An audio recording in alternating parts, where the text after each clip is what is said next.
Dans cette dernière vidéo, je vais traiter donc la partie configurer le service DHCP des routeurs afin qu'il serve à l'adressage automatique des clients du sous-réseau voisin. Alors, en français dans le texte, je vais retourner du coup sur ma maquette paquet traceur. En fait, ce qu'on veut, c'est que ce routeur-là distribue des adresses IP, non pas pour le réseau de gauche, mais pour le réseau de droite. C'est vrai que ça peut sembler un peu délirant. Alors dans la vraie vie, bien entendu, c'est pas ce qui se fait. Dans la vraie vie, un routeur déjà fait rarement serveur DHCP. Là, l'idée étant plus pédagogique que, je dirais, réaliste. Alors, l'idée, c'est que par exemple, le routeur de gauche distribue des adresses IP sur les postes qui sont branchés sur le switch de droite. Le réseau de droite, c'est le 192.168.200.128/25. Je vais aller sur mon routeur de gauche, je vais me connecter et aller dans la configuration. Pour créer un serveur DHCP sur un routeur, ce n'est pas très compliqué. On rentre dans la configuration et on va créer donc ce qu'on appelle un pool DHCP, une étendue DHCP. Retenez bien le terme étendu, vous l'entendrez dans pas longtemps. Et ici, on va créer donc ce pool. Pour créer un pool DHCP, c'est pas compliqué. IP DHCP pool et je vais l'appeler réseau droite. Ça, c'est du texte. Je peux l'appeler comme je veux. Là, on voit que ma config a changé. Je suis en mode DHCP config. Ici, je vais avoir des éléments à configurer pour que mon routeur de gauche fournisse des adresses IP au réseau de droite. Donc la première chose que je vais faire, c'est que je vais déclarer le réseau de droite. Donc network 192.168 200, bon, faute de frappe, 128 et le masque qui va avec. Là, j'ai déclaré le DHCP sur ce routeur-là, mais pour le réseau de droite. Ce que je vais devoir faire également, il va falloir que, au-delà d'envoyer une simple adresse IP et un masque à mes clients, que je leur fournisse également l'adresse IP de leur passerelle à ce PC-là et ce PC-là. C'est vrai qu'il est connecté de l'autre côté. Eh bien, la passerelle, c'est le 192.168.200.254. On est d'accord, ils sont connectés sur ce switch-là. Pour ce réseau-là, la passerelle, c'est la 200.254. Donc, pour déclarer la passerelle qui sera envoyée via le protocole DHCP au client, je vais faire default routeur. C'est vrai que le terme peut sembler un peu étrange, mais c'est un peu logique en même temps. Donc ici, je vais écrire 254. Si je veux que mes postes clients aient accès à Internet, il leur faut une IP, un masque, ça c'est bon, une passerelle par défaut, je viens de le faire, et il leur faudra également un serveur DNS. J'ai dit le serveur DNS, c'était le 100.100.1. Donc ici, je vais écrire DNS, tabulation, serveur, et je vais écrire 100.100.1. Et je valide. Là, j'ai créé l'étendue pour le réseau de droite sur le réseau de gauche, enfin sur le routeur de gauche. Ce poste-là, il est en automatique. Je crois pas d'ailleurs, il est en... Du coup, normalement, à partir de là, si je fais DHCP, pourrait sembler logique que je récupère une adresse IP. Sauf que, alors je récupère bien une adresse IP, mais une adresse IP souvent nominée APIPA. Et APIPA, ça veut dire roulement de tambour, Automatic Private Internet Protocol Addressing. En fait, c'est pas notre serveur DHCP qui a répondu. C'est un système un petit peu tordu qui permet en fait à des postes sur un réseau local de communiquer entre eux si un serveur DHCP est défaillant. Là, en fait, on a configuré le client pour qu'il récupère une adresse IP automatiquement, mais il n'a pas réussi à contacter le serveur DHCP, ou du moins, le serveur DHCP n'a pas été en mesure de répondre. Comment ça fonctionne le DHCP? Mon client, il est là, bon, alors on va le mettre là temporairement, Qu'est-ce qui s'est passé? On l'a mis en automatique. En automatique, pour l'instant, il n'a pas d'adresse IP. Il a par contre une adresse MAC. L'adresse MAC, si je survole mon équipement, je vois bien au bout là, alors, je ne peux pas déplacer ma souris sinon ça va s'en aller, mais l'adresse MAC qui termine par 1B65, en dessous de la colonne MAC adresse. Qu'est-ce qui se passe? En fait, quand mon client n'a pas d'adresse IP, mais qu'il va demander à en récupérer une, il va envoyer une requête dite de diffusion, de broadcast,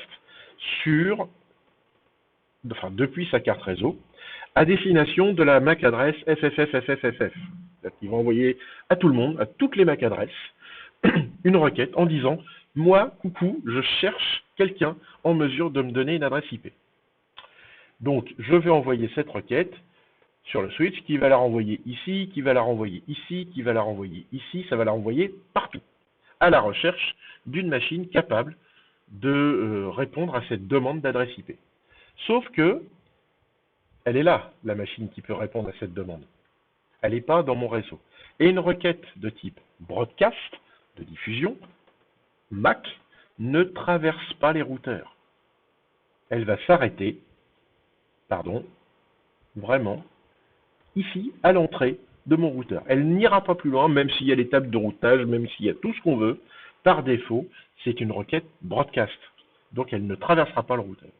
Donc là, j'ai beau demander une adresse IP, comme ça ne traverse pas les routeurs et que mon serveur DHCP, il est de l'autre côté, ça ne marchera jamais. Pour que ça marche, il va falloir que j'aide mon client à atteindre un serveur DHCP déclaré. Et ça, pour l'aider, il va falloir que je me positionne sur le routeur le plus proche du serveur DHCP, à savoir celui-ci. C'est pas celui-là, celui-là est trop loin. Mais le routeur le plus proche, c'est bien, décidément j'aime bien la déplacer cette fenêtre, le routeur ici de droite, c'est bien le plus proche du routeur où se trouve le service DHCP. Je vais me positionner dessus. C'est grâce à lui que je vais pouvoir relayer l'information, comme quoi j'ai une machine qui a demandé à récupérer une adresse IP. Avant de faire cette opération, on est bien d'accord, mon client là, il a envoyé une requête qui a arrosé tous les périphériques de mon réseau à la recherche d'un serveur DHCP. Et ça arrose sur les interfaces directement connectées. Ça ne traverse pas le routeur. Donc en fait, on est bien d'accord que c'est cette interface, la G0/0, puisque c'est l'interface de mon LAN, qui a reçu la demande. C'est pas l'autre, ça n'a pas traversé le routeur. Donc c'est que celle-ci. Donc sur cette interface qui est, comme je le dis souvent, l'interface la plus proche du demandeur d'une adresse IP, je vais configurer une petite commande qui va permettre d'envoyer, d'accepter la requête du client et de la relayer vers un serveur DHCP désigné. Pour ça, c'est pas compliqué. Interface G0/0. Donc je me positionne sur l'interface la plus près de mon demandeur. Et ici, je vais configurer ce qu'on appelle le relais DHCP. Le relais DHCP à la mode Cisco, ça s'appelle comme ça, c'est IP Helper adresse. Donc, je parlais tout à l'heure d'aider les clients à trouver une adresse IP. Donc, celui qui va leur permettre au final de leur donner une adresse IP, c'est le routeur de gauche. Donc, le 10.10.10.1. Donc ici, IP Helper adresse 10.10.10.1. Je valide. Visuellement, il ne se passe rien de particulier. Je retourne sur mon client et je vais dans la configuration IP. Je vais recliquer sur DHCP. Est-ce que ça va aller mieux? Tout de suite, j'ai bien récupéré l'adresse IP de mon réseau de droite qui correspond donc à ce dont j'ai besoin. Donc, j'ai bien récupéré une adresse IP, un masque, une passerelle et le DNS, comme c'était demandé.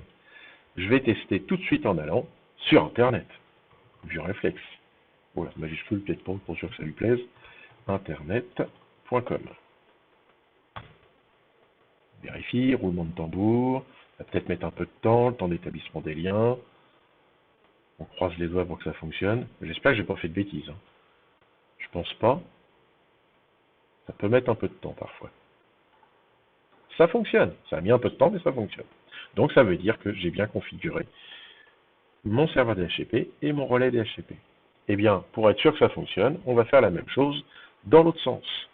Donc, mon routeur de droite, je vais lui configurer un service DHCP. Donc, même punition, IP DHCP, pool, réseau gauche,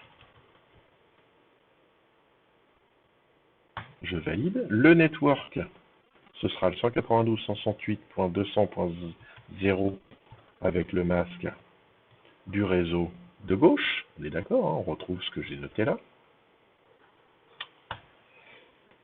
Je vais rajouter mon default router, 192.168.200.126. On est bien d'accord que pour ce réseau-là, le routeur, c'est bien le 200.126. Je valide. Et par contre, le DNS, une fois que le routage y fonctionne, il n'y a pas de raison qu'on ne puisse pas l'atteindre.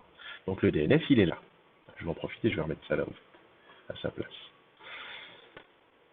Donc le DNS, hop, 100.1. Je valide. Maintenant, je vais sur ce client-là. Parce que l'autre, il était en statique. Hein. C'est parce que les autres, je les avais laissés en statique. On pourra les remettre en automatique tout à l'heure si on veut. Je vais sur ce client. Je vais dans Desktop, IP configuration et DHCP. Et je vais à nouveau me retrouver avec une adresse APIPA, Automatic Private Internet Protocol Addressing, qui est différente de celle de mon client tout à l'heure. Donc ça veut dire que ça ne marche pas. Hein. Je peux essayer, pas de souci, ça ne marchera pas. Donc il faut que je fasse la même chose que tout à l'heure, à savoir, mon DHCP il est ici. Il est ici aussi, mais il est ici pour le réseau de droite, donc il ne répondra pas. Ici, au plus proche de mon client, je vais configurer le relais DHCP. Je retourne sur mon routeur, je vais sur, hop, exit, je vais sur l'interface G0/0, et ici je vais taper IP helper adresse 10.10.10. Donc là, c'est celui-ci, le serveur DHCP pour le réseau de gauche, donc .2, et je valide. Je retourne sur mon client qui me posait problème, et je reclique sur DHCP.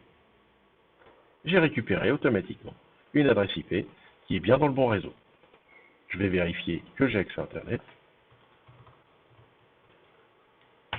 Ça a été beaucoup plus rapide d'ailleurs, tant mieux, mais ça marche. Voilà, donc si je le souhaite maintenant, mes clients, je peux les remettre en DHCP. Il a récupéré automatiquement une adresse IP. Je vérifie aussi, hein, parce que je suis quelqu'un de consciencieux. Ah oula, si j'ai fait des bêtises, ça marche pas. Ça fonctionne. Et le dernier client ici qui était en statique, je vais le remettre en DHCP. Il doit récupérer une adresse IP sur l'autre réseau. Et du coup, pareil, ça va peut-être mouliner un petit peu, mais il n'y a pas de raison que ça ne fonctionne pas, vu que ça a fonctionné pour tout le monde. Un peu de mal, pas d'inquiétude. Comme on dit, ça fait ça quand c'est neuf. Voilà, ça fonctionne. Je peux désormais confirmer que j'ai bien fait ce qui était demandé, à savoir configurer les services DHCP pour les routeurs afin qu'ils servent l'adressage automatique aux clients du sous-réseau voisin. Voilà, c'était donc la dernière vidéo pour cet exercice. J'espère que ça vous aidera à comprendre un petit peu les notions de routage statique, de route par défaut, de DHCP, de relais DHCP. Voilà.